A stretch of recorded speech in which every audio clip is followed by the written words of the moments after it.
বিভিন্ন জায়গায় যাচ্ছে, কেউ যাচ্ছে শার্ক দেখতে, কেউ যাচ্ছে অফিসে, কেউ যাচ্ছে বেড়াতে, যে যেখানে যায় ওরা সবাইকে নিয়ে যাবে সাউথ স্টেশন পর্যন্ত। ব্যাক বে বলে নিয়ে যাবে, ব্যাক বে থেকে নেমে আমরা একটা সাবওয়ে নিব, অরেঞ্জ লাইন নিয়ে আবার একটা নিব ব্লু লাইন, আর একটা সাবওয়ে ট্রেন, ওখানে যাবো আমরা শার্ক অ্যাকোয়ারিয়াম। অনেক দূর, দূরে তুমি আরো 2টা ট্রেন উঠবে এরপর। আর এই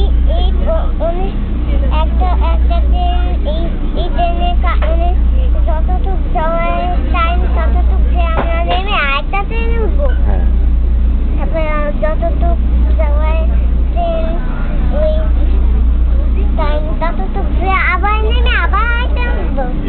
তারপরে তারপরে নেমে তারপরে হেঁটে তারপরে শার্কের মধ্যে যাবো। শার্ক কি আমাদেরকে কামড়াবে?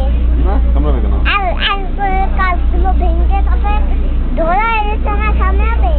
কেন কামড়াবে? শার্ক থাকবে অ্যাকোয়ারিয়ামের মধ্যে, পানির মধ্যে গ্লাস দেওয়া।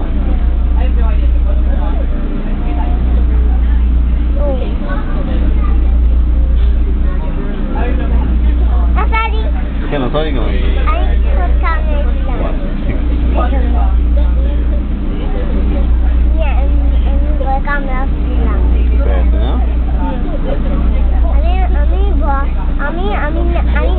আমি না বুঝে করছি এটা।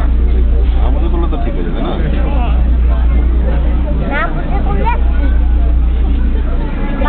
না আবার দেখি চলতেছে, আবার দেখি চলতেছে। আল্লাহ তো কোথায় যাচ্ছে? যাচ্ছে হচ্ছে আমাদের ব্যাগ বেঁধে যাবে। আমাদের ব্যাগ বেঁধে? ব্যাগ বেঁধে নিয়ে যাবো আমাদেরকে। ওরা জানা এখন